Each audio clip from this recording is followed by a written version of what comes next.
જય સિયારામ. ધોરણ 10 ઇંગ્લિશ પાઠ 4 ભાગ 2. પહેલા ભાગની અંદરમાં આપણે જોયું કે બ્રહ્માજી ખૂબ બિઝી હતા, 6 દિવસથી ઓવર ટાઈમ કરતા હતા. નારદજી ઓચિંતાના આવ્યા, કીધું કે તમે આટલી બધી મહેનત કરો છો એકાગ્રતાથી, શું કરો છો? બરાબર છે.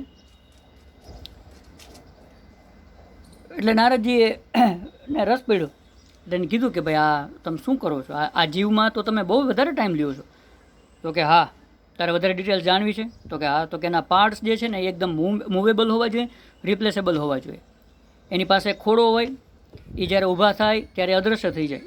બરાબર.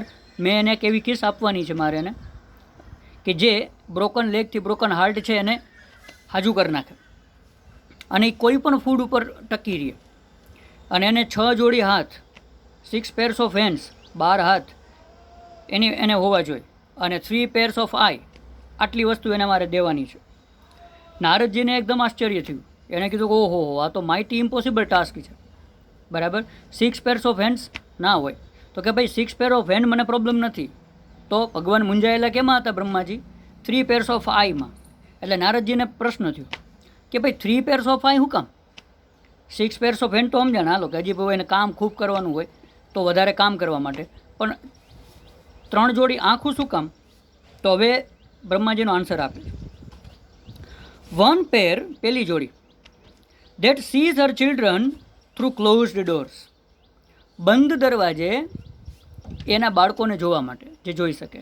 એનો મતલબ કે દરવાજો બંધ હોય છતાં દરવાજાની આરપાર જોઈ શકે. માની પાસે એક ક્ષમતા હોય જ છે. છોકરું ગમે અહીંયા હોય, ત્યાં એને કાંઈ મુશ્કેલી હોય તો અહીંયા માને કંઈક થવા માંડે. બરાબર. તરત જ પપ્પાને કહે તમે ફોન કરો, મારું છોકરું કાંઈ ટેન્શનમાં આવે એવું લાગે.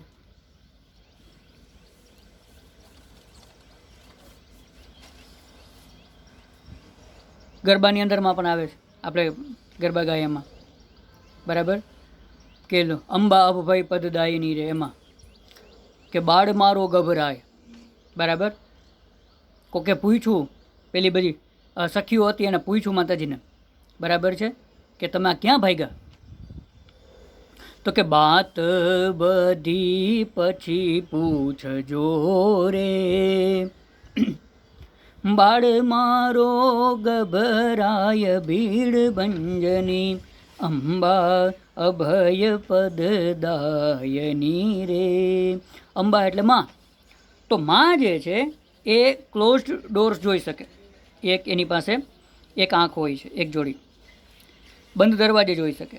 Another part, another pair to look at the children and say, બીજી જે જોડી આંખ છે એ બાળકની સામે જોવાનું અને એને કહેવાનું. આંખ બોલે, I understand and I love you without uttering a word. Utter એટલે બોલવું. એક પણ શબ્દ બોલ્યા વગર, ખાલી આંખથી જ, આંખમાં આંખ મળે ત્યાં બાળકને ખબર પડી જાય કે માની આંખ એમ કહે છે કે બેટા હું તને સમજું છું અને હું તને પ્રેમ કરું છું. એન્ડ ધ થર્ડ પેર, અને ત્રીજી જોડી જે આંખ છે, to see all secret things without opening them. ત્રીજી જોડી જે આંખ છે એ બધા જ ખાલી નજર કરે માં તો બધા જ એના સિક્રેટ્સ છે એ જાણી લે. એને બાળકને ખોલવા ના પડે, એને કહેવું ના પડે. એને કહેવાય અંતર્યામી પણ. ગુરુ, સદગુરુ જે હોય, શુદ્ધ સંતો, એની અંદરમાં પણ આ ત્રણેય આંખ હોય છે. લોર્ડ ભગવાન requested the angel, please go to bed, તમે સૂઈ જાઓ, મહેરબાની કરો. Do not take so much trouble in single day, એક દિવસની અંદરમાં આટલી બધી ટ્રબલ નહીં લ્યો, આટલી બધી હેરાનગતિ ન કરો, ન લ્યો.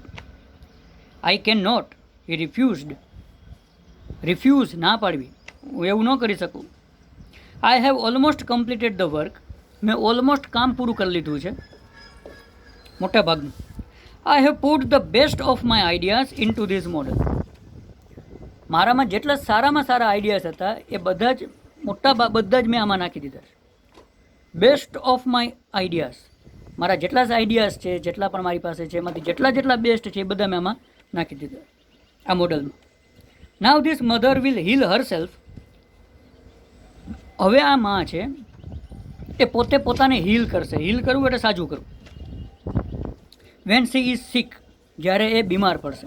સિક એટલે માંદું પડવું. She would be able to feed એટલે ખવડાવવું. She would be able to feed a family of 6 members. 6 સભ્યોના ફેમિલીને, કુટુંબને એ ખવડાવવા સક્ષમ હશે. કેટલામાં? Only on half a kilo of cabbage. અડધો કિલો કોબીની અંદરમાં એ 6 જણાના પરિવારને ખવડાવી દેશે. કેમ થાય? નો બધી નોઝ. એ કોઈને ખબર પડે નહીં. આને જ માં કહેવાય. And she would manage a childs bath. Manage એટલે એને કામ કરવું, બરાબર છે. આમ તો મેનેજ એટલે સંતુલન કરવું થાય, બરાબર છે, સંચાલન કરવું થાય. પણ અહીંયા સી વુડ મેનેજ એ આ બધું જ કામ કરશે. બાથ, પ્લે, બાથ એટલે નવડાવવું, પ્લે એટલે રમાડવું, સ્ટડી એટલે ભણાવવાનું, ફૂડ એટલે ખવડાવવાનું, સ્લીપ સુવડાવવાનું. આ બધું જ બાળકનું કામ જે છે એ માં મેનેજ કરી લેશે. કેવી રીતે?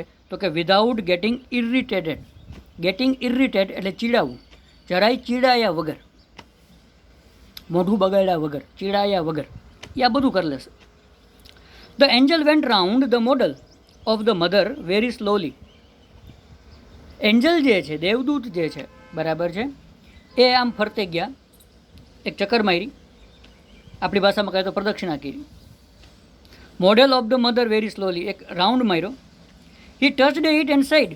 એને ટચ કર્યું, સ્પર્શ કર્યો અને કીધું કે આ તો બહુ સોફ્ટ છે, બહુ જ સોફ્ટ છે.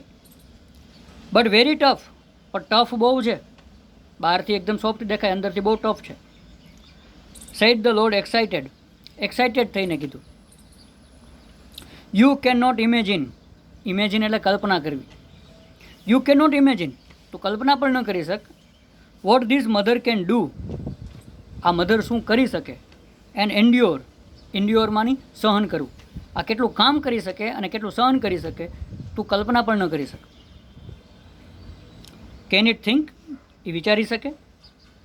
Not only can see think. Not only but ઓલ્સોનો ઉપયોગ આવ્યો. Not only can see think. એ ખાલી વિચારી શકે એટલું જ નહીં, બટ કેન રીઝન. તર્ક પણ કરી શકે. And compromise too. અને સમાધાન પણ કરી શકે, કોમ્પ્રોમાઇઝ પણ કરી શકે, જતું પણ કરી શકે. Said the lord. ઈશ્વરે કીધું. The angel was impressed. Angel પ્રભાવિત થઈ ગયા.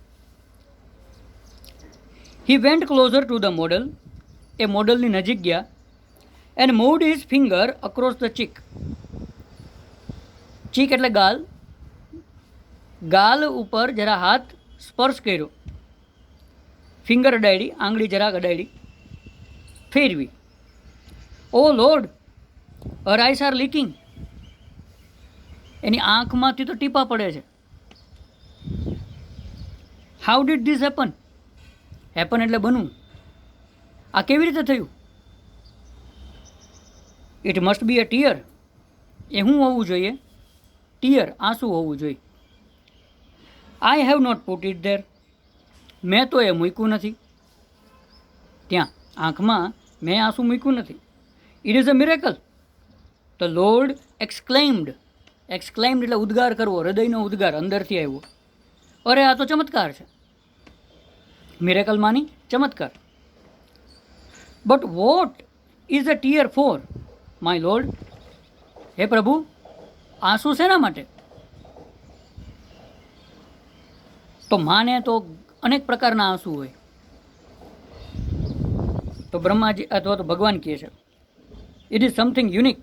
યુનિક એટલે ખાસ, એક વિશિષ્ટ છે. મે બી ઇટ ઇઝ ફોર. કેના કેના માટે હોઈ શકે? તો હવે લિસ્ટ આપ્યું છે. જેટલા ભણો છો એ જોજો કે તમારી મમ્મીના આંખમાં આમાંથી કયા પ્રકારનું આંસુ જોવા મળે. મે B it is four pain. કાં તો એ પીડાને કારણે હોય. ફોર જોય, આનંદને કારણે હોય. પ્રાઇડ, ગર્વને કારણે, એક ગૌરવ એને કારણે હોય, ગૌરવને કારણે. ડિસઅપોઇન્ટમેન્ટ, નિરાશાને કારણે હોય. લોનલીનેસ, એકલતાને કારણે હોય. The lord explained. એક્સપ્લેન માની સમજાવું. What a wonderful creation. કેવું અદ્ભુત સર્જન. તો આ પાર્ટ 2 એનું પણ હું તમને ફટાફટ આખો સમરી કહી દઉં કે ભગવાને કીધું કે ભાઈ એની પાસે 3 આંખ જે છે એ કેની હોવી જોઈએ? તો કે એક આંખ ક્લોઝડ ડોર જોવા માટે, બંધ બારને બાળકને જોઈ શકે. બીજી આંખ સામું જોવે ત્યાં સામેવાળાને એવું ફીલ થઈ જાય બાળકને કે માં મને સમજે છે ને માં મને પ્રેમ કરે છે. I understand you and I love you, without uttering a word, બોલ્યા વગર. ત્રીજું જે છે એ છે બધા જ સિક્રેટ જાણી લેવા, બોલ્યા વગર, બોલવા ના પડે અને બધું સિક્રેટ જાણી લે, આ વાત. પછી કીધું કે આ મમ્મી જે છે એ અડધા કિલા કોબીની અંદરમાં 6 જણાના પરિવારને ખવડાવી લેશે. એ માંદી પડશે તો પોતાને હીલ કરી લેશે, બરાબર. અને બાળકની બધી જ પ્રવૃત્તિ જે છે એ ચીડાયા વગર હેન્ડલ કરી લેશે. આવી છે. પછી દેવદૂત જે છે એને ચક્કર મારીને મડીને જોયું તો કીધું આ તો બહુ સોફ્ટ છે. તો ભગવાન કીધું નહીં, એ ઉપરથી સોફ્ટ છે, અંદરથી બહુ જ ટફ છે. તું કલ્પના પણ ન કરી શક કે કેટલું કામ કરી શકે ને કેટલું સહન કરી શકે. તો કંઈ વિચારી શકે? તો કંઈ વિચારી પણ શકે, રીઝન એટલે કે તર્ક પણ કરી શકે, અને કોમ્પ્રોમાઇઝ જતું પણ કરી શકે, બરાબર. અને દેવદૂતે જરાક આમ આંગળી ફેરવી તો આંખમાંથી ટીપા પડવા માંડ્યા. તો ભગવાનને એને પૂછ્યું કે ભાઈ આ શું છે? તો ભગવાને કીધું કે ભાઈ મેં નથી મૂક્યું, તો આ તો ચમત્કાર છે. તો કંઈ કેના માટે હોય?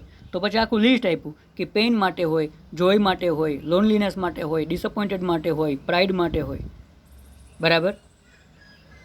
અને છેલ્લે વાત નીકળી કે કેવું અદ્ભુત સર્જન છે. તો માં, બાકી બધા વગડાના વાહ, એવું આપણે ગુજરાતીમાં કહીએ છીએ. બસ રિવિઝન કરજો. જય સિયારામ.